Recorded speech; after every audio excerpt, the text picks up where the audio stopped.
اگر دین کا غلبہ چاہتے ہو تو جہاد کرو،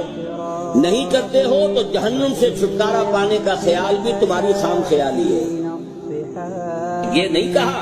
کہ اہل ایمان کیا تمہیں وہ کاروبار نہ بتائیں جو جنت کے اعلیٰ ترین درجوں تک پہنچا دے، تنجیکم من عذاب الیم، دردناک عذاب سے چھٹکارا پانا چاہتے ہو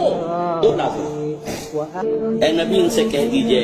اگر تمہیں اپنے باپ اور اپنے بیٹے اور اپنے بھائی اور اپنی بیویاں یا بیویوں کے لیے شوہر